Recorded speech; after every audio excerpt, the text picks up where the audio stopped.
اللهم صل على سيدنا محمد يا رب صل وسلم دائما ابدا على حبيبي. ایک تو وہ مسلمان ہیں جن کو سرے سے آخرت کی فکر ہے ہی نہیں، لیکن چونکہ ہیں مسلمان، آخرت پر ایمان ہے، تو جمعہ پڑھنے آ جاتے ہیں، عید میں بھی نہا دھو لیتے ہیں، بقرعید میں بھی قربانی یا تو کر لیتے ہیں یا گوشت کھا لیتے ہیں. ایک وہ مسلمان ہیں جو مکمل گناہوں سے اپنے آپ کو بچاتے ہیں. تیسرے وہ مسلمان ہیں جو گناہوں سے بچنے کی کوشش کرتے ہیں لیکن ان سے پھر بھی گناہ ہو جاتے ہیں. وآخرون اعترفوا بذنوبہم خلطوا عملا صالحا وآخر سیئا. اللہ نے ایسے مسلمانوں کا بھی ذکر کیا قرآن کہ کچھ ایسے ہیں جو اپنے گناہوں کا اعتراف کرتے ہیں، انہوں نے اچھائیوں کو نیکیوں کے ساتھ ملایا ہوا ہے، لیکن ان کو فکر ہے کہ یہ چھوڑنے ہیں، کیونکہ ان کا اصل ہدف کیا ہے؟ آخرت. سوال پیدا ہوتا ہے جب ان کا اصل ہدف آخرت ہے، منزل ان کی آخرت ہے، تو پھر ان سے گناہ ہوتا کیوں ہے؟ گناہ بعض دفعہ اس لیے بھی ہو جاتا ہے کہ آپ اپنی عادت سے مجبور ہو چکے ہوتے ہیں، ہتھیار ڈال دیتا ہے انسان. دیکھو ایک بیمار آدمی چاہتا ہے نا کہ میری صحت اچھی ہو، صحت پر تو ہر ایک کا ایمان ہے نا، لیکن عادت پڑ گئی ہے چرس پینے کی، اس کو پتہ ہے کہ نقصان ہے. ہیروئن پینے کی عادت پڑ گئی، وہ دیکھ رہا ہے کہ میرے ساتھ میرے دوست جتنے بیٹھتے تھے ہیروئن پی پی کے سارے اس دنیا سے بولو چلے گئے. تو اب اگلا نمبر اس کو پتہ ہوتا ہے میرا ہے، لیکن پھر بھی پی رہا ہے. کیوں پیتا ہے؟ اس لیے کہ جب نشہ چڑھتا ہے تو اس کے لیے اپنے آپ کو برداشت کرنا، روکنا بہت مشکل، اتنا کانفیڈنس نہیں ہوتا اس میں، اتنی قوت برداشت نہیں ہوتی.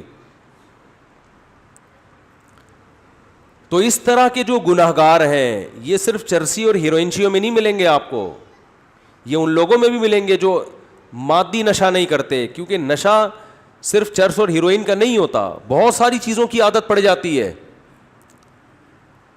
یہ جو جہیز کی لعنت ہے نا، نشہ ہی تو ہے. کلچر کو نشہ ہو گیا اس کا.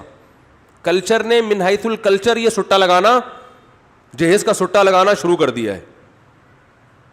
لہذا اب کہیں شادی میں جہیز نہ ہو تو پورے خاندان کو ایسا لگ رہا ہوتا ہے جیسے کسی چرسی کو چرس نہیں ملی، ہیروئنچی کو ہیروئن نہیں ملی، تو پورے خاندان کو ایسا عجیب سا فیل ہو رہا ہوتا ہے کہ یار یہ کیا ہو رہا ہے، کس قسم کی شادی ہو رہی ہے. یہ بھی نشہ ہے، چڑھ گیا دماغ پہ. اور بھی بہت سے نشہ ہیں، آپ نے جو قسم نہ توڑنے کی قسم اٹھائی ہوئی ہے وہ بھی ایک نشہ ہے نا. نہیں جاؤں گا، بس اب اشاروں میں بات چلے گی. خواتین بیان سنتی ہیں، وہ سارا مجمع بھاگ گیا ہے ہمارا. یہاں آتی تھی 2-4 رہ گئی ہیں، بس 2-4 خواتین رہ گئی، باقی ساری بھاگ گئی ہیں. تو من حیث القوم بھی کچھ عادتیں پختہ ہو جاتی ہیں، وہ پھر قوم کی باڈی کی ریکوائرمنٹ بن جاتی ہیں. یعنی قوم من حیث القوم یہ چاہ رہی ہوتی ہے بس یہ تو ہونا چاہیے. بعض قبائلی علاقوں میں یہ دستور ہے کہ ذرا سا بیگم پہ شک ہوا، ٹھا گولی سے اس کو اڑا دیا. ایک صاحب مجھے بتا رہے تھے کسی قبیلے کا واقعہ، کسی خاتون کو کسی آدمی کے ساتھ دیکھا، جان سے مار دیا. میں نے کہا یہ تو صحیح نہیں ہے، ثبوت کیا ہے کہ اس نے بدکاری کی نہیں کی. تو وہ کہنے لگے بھائی ہماری رسم ہے، ہمارے یہاں ایسا ہوتا ہے. اب وہ رسم چھڑوا نہیں سکتا کوئی بھی ان سے، قومی رسم بن چکی ہے. یعنی اب آپ چھڑوانے کی کوشش کرو، آپ دنیا چھوڑ دو گے، رسم نہیں چھوٹے گی الا ماشاء اللہ. تو ایسے ہی باڈی کو بھی کچھ چیزوں کی عادت پڑ جاتی ہے. فحش فلمیں دیکھنے کی عادت پڑ جاتی ہے نوجوانوں کو، اور اپنی خواہشات کو حرام طریقے سے پورے کرنے کی عادت پڑ جاتی ہے. گالیاں دینے کی عادت پڑ جاتی ہے. بات بات پہ زبان پہ کیا آ رہی ہے؟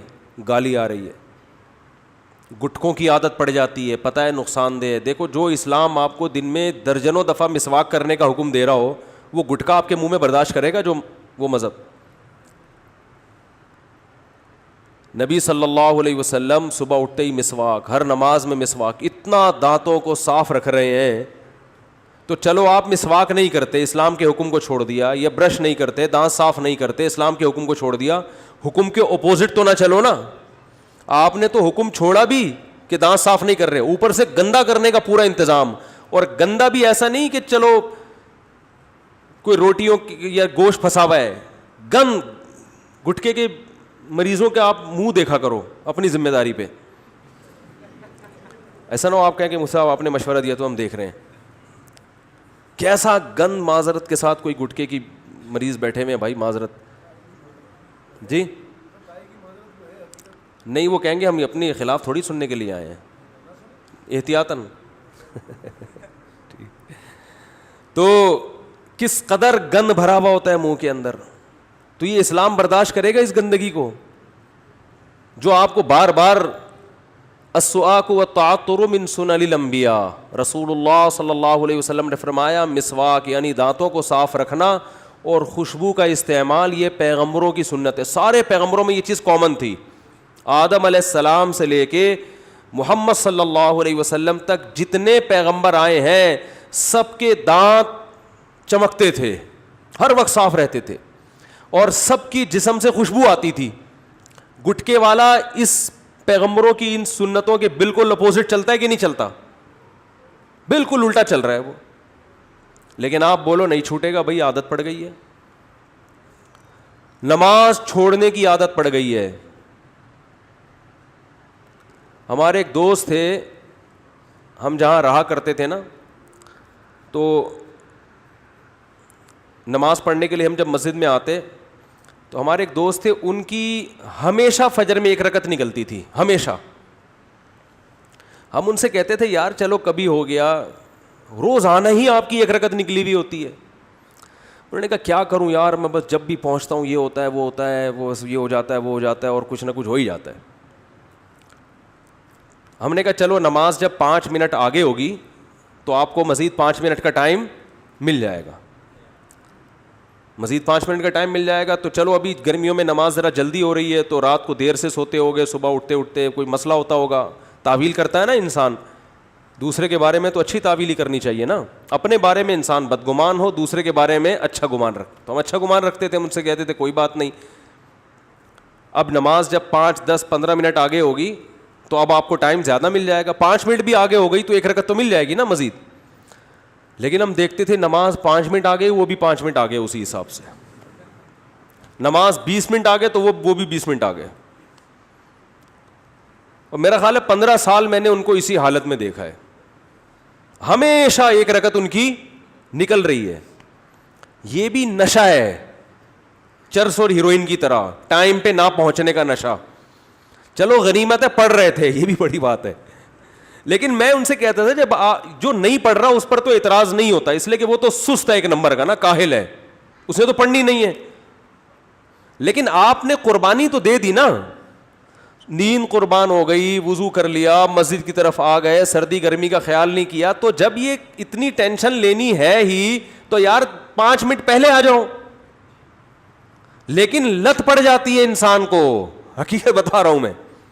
آپ نے دیکھا ہوگا مسجدوں میں صف اول کے نمازی وہ صف اول ہی کے ہوتے ہیں, وہ ہمیشہ آتے ہیں پہلے. دوسری صف کے نمازی پورے سال دوسری, تیسری کے نمازی پورے سال تیسری میں ہوتے ہیں. یہ ہوتا ہے.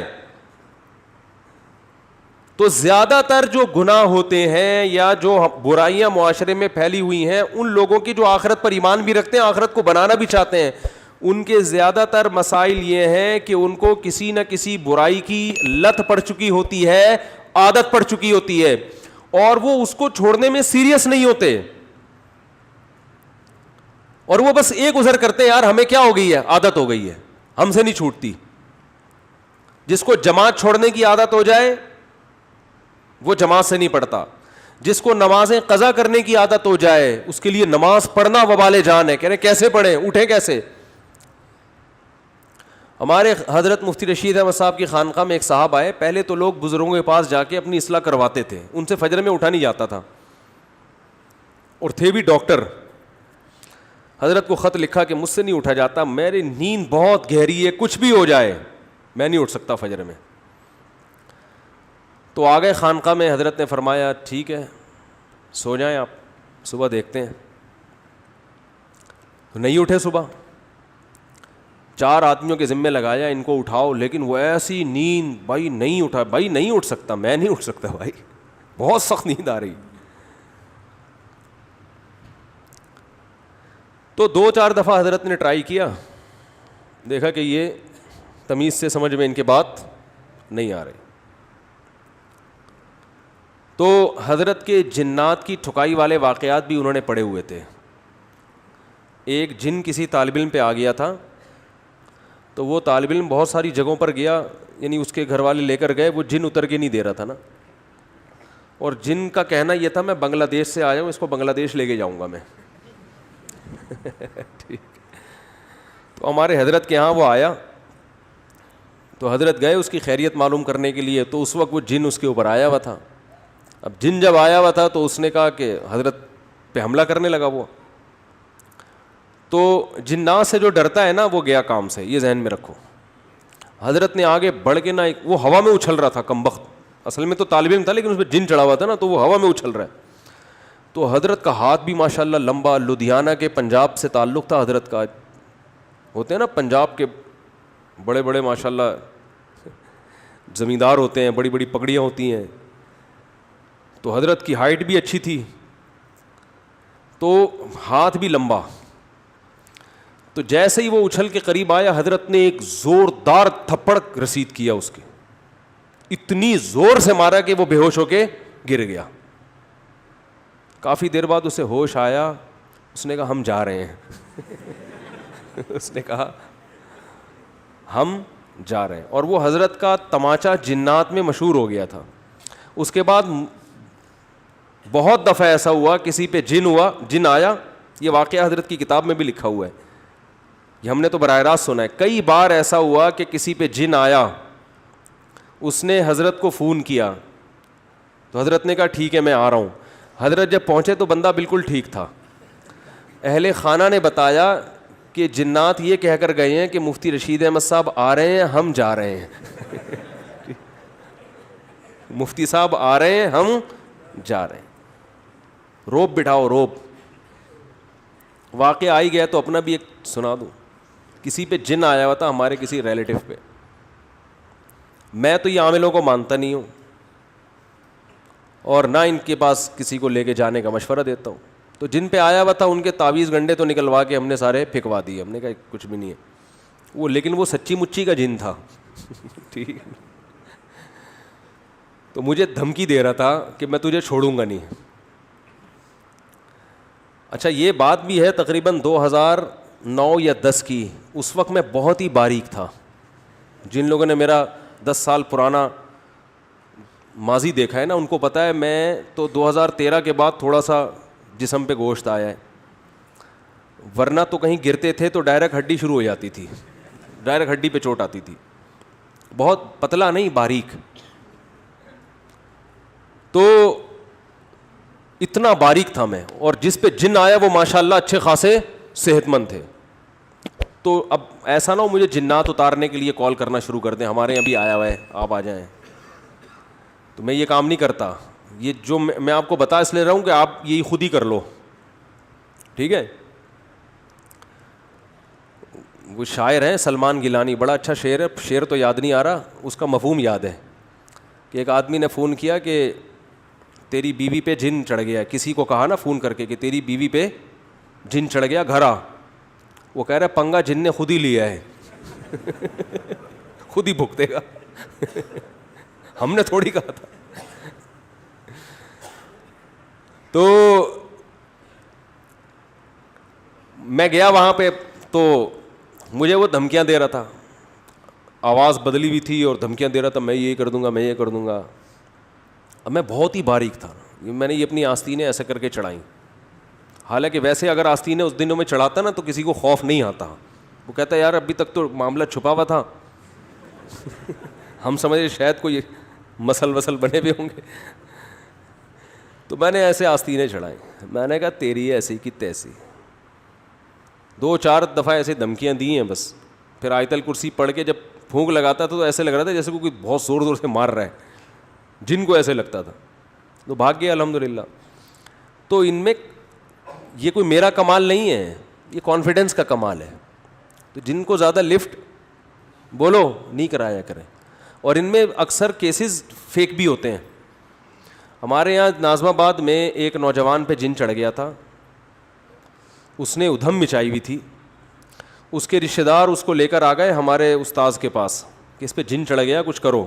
انہوں نے اس کو تنہائی میں لے کر گئے. اچھا وہ جن عربی بول رہا ہے.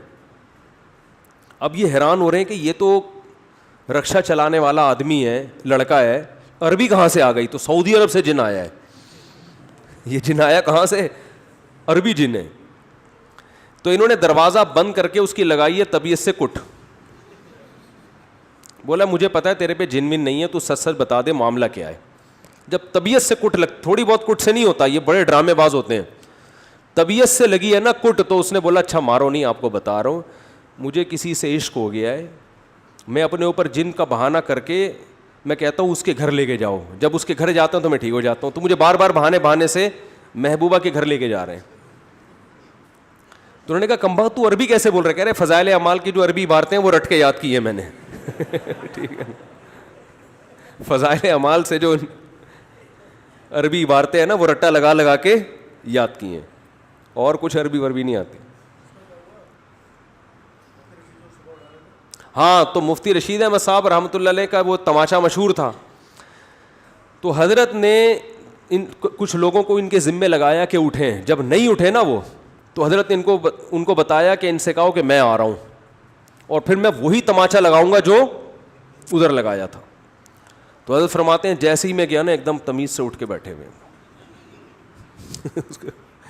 اب وہ کہاں گئی وہ کہ مجھ سے اٹھا ہی نہیں جاتا, میں ہو ہی نہیں سکتا, میں کیسے اٹھوں گا, میں یہ کیسے ہوں گا. تو یا تو اپنے اوپر کوئی تماچا لگانے کے لیے بندہ رکھو, وہ اٹھائے گا آپ کو. اور اگر کوئی تماچا لگانے والا نہیں ہے میرے بھائی, تو پھر اپنے خود ہی تماچے لگایا کرو, سزا دیا کرو اپنے آپ کو. جس دن فجر کی جماعت نکل گئی ناشتہ گول, ناشتہ نہیں کریں گے. حضرت حکیم اختر صاحب رحمہ اللہ تعالیٰ فرمایا کرتے تھے کہ جس خدا نے تمہیں صبح اپنے سامنے حاضری کا حکم دیا, سارا دن کھلاتا ہے پلاتا ہے, صبح کہہ رہے میرے سامنے آ جاؤ, تو تمہارے منہ سے نوالا اترتا کیسے ہے جس دن فجر چھوڑ دیتے ہو؟ اس کے پیڑے تو کھا رہے ہو جو وہ دے رہے تمہیں. صبح کا ناشتہ وہ کرے جو فجر کی نماز پڑھے. اے اللہ ہم نے تیری عبادت کی ہے, اب ہم اس کے لائق ہیں کہ تیرے رزق سے ہم فائدہ اٹھائیں. اپنی ذمہ داری پوری نہیں کر رہے, ناشتے کے ٹائم پہ بیٹھا ہوا ہوگا اور کیسے بیٹھ کے آرڈر کر رہے ہوتے ہیں, دیر ہو رہی ہے مجھے جلدی لے کر آؤ. تو یہ اللہ کے لیے بھی تو آرڈر ہونا چاہیے, اللہ کے لیے بھی تو یہ حکم ہونا چاہیے کہ مجھے دیر ہو رہی ہے, مجھے نماز پڑھنی ہے, مجھے جانا ہے.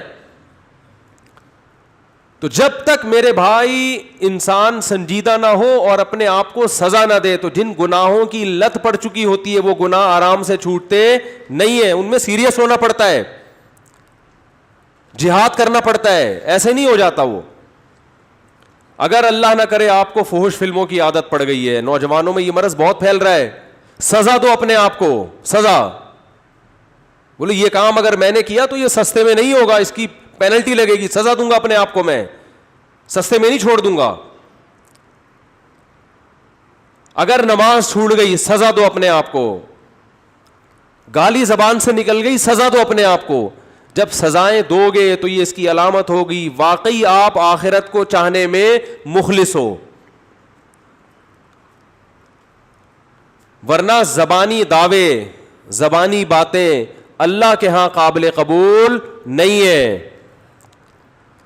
تو وَلَنَبْلُوَنَّكُمْ بِشَيْءٍ مِّنَ الْخَوْفِ وَالْجُوعِ وَنَقْصٍ مِّنَ الْأَمْوَالِ وَالْأَنفُسِ وَالثَّمَرَاتِ. اسی میں صبر بھی ہے, بے صبری کی بھی عادت پڑتی ہے, میں صبر کرنا پڑتا ہے. ہمارے حضرت کے ایک مرید تھے, ان کو غصہ بہت آتا تھا, پھر غصہ جاری کرتے رہتے تھے, وہ صبر نہیں تھا ان میں. حضرت کو خط لکھا کہ میں اپنی اصلاح چاہتا ہوں, میں غصے میں پاگل ہو جاتا ہوں. حضرت نے فرمایا جس دن غصہ جاری کرو نا, ان کی تنخواہ کے حساب سے حضرت نے فرمایا کہ اتنے پیسے صدقہ کرو. غصہ آیا, جاری کر دیا, بعد میں ندامت ہوئی کہ یار نہیں ہونا, زیادہ ہو گئی, تو کیا کرنا ہے؟ فرمایا 500 روپے صدقہ کر دو. یہ تھپڑ ہے جو اپنے اوپر لگایا جا رہا ہے.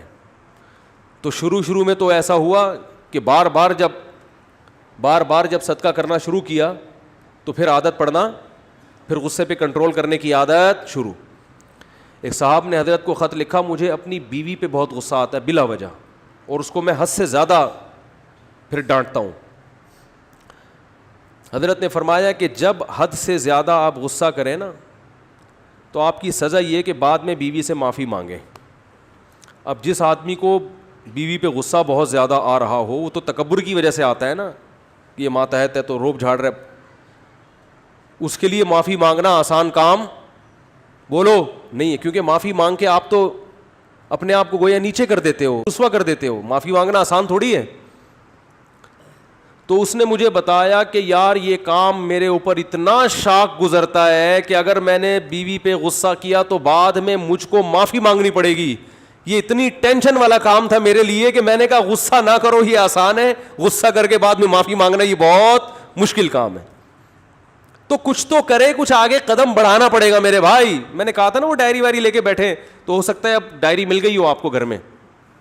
ایک ہفتہ تو میں نے کہا تھا تلاش کرنے میں لگے گا کہ اپنی خامیاں لکھیں اس ڈائری میں بیٹھ کے. بھائی بولا تھا نا, ارے کیا ہو گیا, بھول بھلائیے اتوار کے بیان میں بولا تھا کہ ڈائری لے کے بیٹھیں. اس میں ہمارے جو استاذ ہیں نا جن سے میں نے پڑھا ہے, 92 میں ان کا میں نے پہلا بیان سنا تھا. وہ بیان یہی تھا کہ اگر آپ آخرت چاہتے ہو نا تو ایک ڈائری لے کے اس پہ اپنی خامیاں لکھ دو. سب سے پہلے آپ کو پتہ تو چلے میرے اندر یہ برائی ہیں.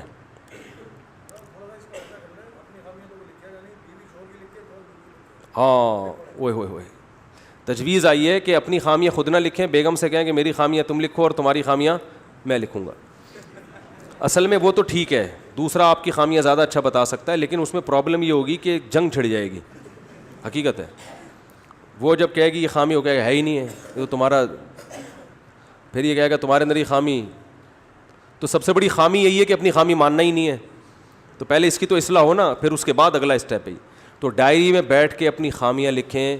میں غصے کو بلا وجہ جاری کرتا ہوں, بات پہ خام میں میرا میٹر شارٹ ہوتا رہتا ہے. یہ گٹکا کھاتا ہوں, یہ سگریٹ پیتا ہوں, نماز میں پابندی نہیں ہو رہی, تکبیر اولیٰ کی پابندی نہیں ہو رہی, یہ مسئلہ ہے, بچوں کی تربیت کی کوئی فکر نہیں ہے, گھر میں ٹائم نہیں دے رہا, سارا دن کٹر کے ڈھکن پہ باہر بیٹھا رہتا ہوں گلی میں. ٹھیک ہے نا, ایک چیز بیٹھ کے لکھیں. لکھ کے نا دماغ انسان کا اس قابل نہیں ہوتا کہ سارا چیز کھوپڑی میں رکھے, وہ اپنے اس کو پیپر پہ لے کر آئے. ٹھیک ہے نا, پھر پیپر سنبھال کے رکھیں, ایسا نہ ہو کہ وہ پرچہ ہی گم جائے تو آپ کی ساری خامیاں مارکیٹ سے شارٹ ہو گئی. تو کسی ڈائری میں لکھیں, پھر اس کو پھر بیٹھیں کہ یار یہ چھوڑنی کیسے ہے, اس کے لیے کیا ترتیب ہے. چلو عادت پڑ گئی ہے, مشکل ہو رہا ہے, لیکن ہر چیز کا کوئی حل تو ہوتا ہے نا. ما انزل اللہ من داء الا انزل له شفاء, بخاری کی حدیث ہے. نبی نے فرمایا کوئی بیماری اللہ نے ایسی پیدا نہیں کی جس کا علاج نہ کیا ہو. اس میں جسمانی بیماریاں بھی ہیں, روحانی بیماریاں بھی ہیں. ہر بری خصلت کا علاج اللہ نے اس دنیا میں رکھا ہے, ہر برائی چھوٹ سکتی ہے. او بھائی صحابہ کرام شراب کے صدیوں سے عادی تھے, چھوٹ گئی نا ان سے, صدیوں سے عادی تھے, اعلان ہوا نہیں پینی, ختم, وہ بہا دیا انہوں نے, نالیوں میں شرابیں بہا دی ہیں. کتنی ٹینشن ہوئی ہوگی کچھ دن ان کو, بت پرستی ان کے خون میں شامل ہو چکی تھی, چھوڑ دی نا ایسی توحید. نبی صلی اللہ علیہ وسلم نے فرمایا کہ شیطان اس بات سے مایوس ہو گیا ہے کہ جزیرہ عرب میں اس کی عبادت ہو, قیامت تک بت پرستی جزیرہ عرب میں نہیں ہوگی. آج بھی عربوں کی توحید دیکھو, عربوں میں کوئی بڑے سے بڑا انتقال ہو, اتنی سی قبر ہوگی چھوٹی سی, اور پتہ نہیں کہاں ہوگی, پتہ ہی نہیں ہوگا. ہمارے یہاں کوئی چھوٹے سا آدمی بھی دنیا سے جاتا ہے, شور اتنا زیادہ ہوتا ہے, اور اس کی قبریں اتنی اونچی اونچی پہاڑ جیسی قبریں, اور پھر قبریں بھی قبرستان میں نہیں ہوں گی. یہ بھی ایک بہت بڑی بدعت ہے. بھائی جہاں سب مسلمان دفن ہوتے ہیں وہاں بزرگ کو کیوں دفن نہیں کر رہے؟ ہر بزرگ کے لیے ایک الگ چار دیواری ہوگی اور الگ پروٹوکول دے کے دفن کیا جائے گا. یہ کہاں سے بدعت آئی ہے؟ یہ اجمیوں کی بدعتیں ہیں, عربوں میں یہ چیزیں نہیں ہیں. شاہ فہد کی قبر پتہ ہے کس کو کہاں ہے؟ بولو نا بھائی, سعودی عرب کا بادشاہ شاہ فیصل کی قبر کا پتہ ہے؟ کہہ رہے بھائی دنیا سے چلے گئے تو عام مسلمانوں کی قبرستان میں, بڑے بڑے علماء, شیخ بن باز کا کوئی مزار دیکھا کسی نے؟ سعودی عرب کے مفتی اعظم بہت بڑے مفتی عالم تھے, کسی کو پتا ان کا مزار کہاں ہے؟ کوئی پھول دیکھا ان کے مزار پہ، ان کی قبر پہ؟ یہ توحید ہے جو آج بھی آپ کو کہاں ملے گی؟ بولو، عربوں میں. اور ہمارے ہاں جس کا انتقال ہو رہا ہے، اتنی اتنی اونچی اونچی قبریں، پھر ان کے پھول ڈال کے اور اتنا اونچا کر دیا، پھر ان قبروں پہ جو کچھ ہو رہا ہے بدعتیں، اور پھر الگ پروٹوکول دے کے الگ قبر کیوں بنا رہے ہو بھائی؟ ہمارے حضرت فرمایا کرتے تھے جو بزرگ ہوگا نا، واقعی میں بزرگ، وہ یہ چاہے گا مجھے عام مسلمانوں کے قبرستان میں دفن کیا جائے، کیونکہ اللہ کی رحمت جو عام مسلمین پر ہوتی ہے وہی مجھ پر ہو. وہ اپنے آپ کو کبھی بھی عام مسلمانوں سے ممتاز اور جدا نہیں کرنا چاہتے، تو ان کی تو یہ خواہش ہوتی ہے. بعد والے پھر اپنے چکر میں ان کو الگ دفن کرتے ہیں، اپنے چکر میں. جتنے بزرگان دین کی قبریں الگ الگ جگہ پر، ان کی اپنی کوئی وصیت نہیں تھی، بعد کے مریدین گڑبڑ کرتے ہیں ان کے ساتھ. تو ہمارے ہاں عقیدوں کے معاملے میں حساب بہت خراب ہے، بہت خراب. تو ہمارے نبی نے کیسی محنت کی، وہ قوم جو قبر پرست اور بت پرست تھی، کیسی توحید کے 1400 سال گزر گئے. آپ عربوں میں جا کے دیکھو، آپ کو قبروں میں کوئی قبر ایک بالش سے زیادہ اونچی نظر نہیں آئے گی. حالانکہ وہاں جتنے بڑے بڑے لوگ دفن ہیں، ہم جیسے ان کا تصور بھی نہیں کر سکتے. اتنے بڑے بڑے لوگ دفن ہیں وہاں پہ. جنت البقیع میں کتنے بڑے بڑے لوگ دفن ہیں، جنت المعلی میں کتنے بڑے بڑے لوگ دفن ہیں. تو اس سے پتہ چلتا ہے بھائی اگر چاہو تو سب کچھ ہو سکتا ہے، نہیں چاہو تو کچھ بھی نہیں ہو سکتا. اللہ تعالی ہم سب کو سمجھنے کی، عمل کی توفیق عطا فرمائے. وینٹیلیٹر پر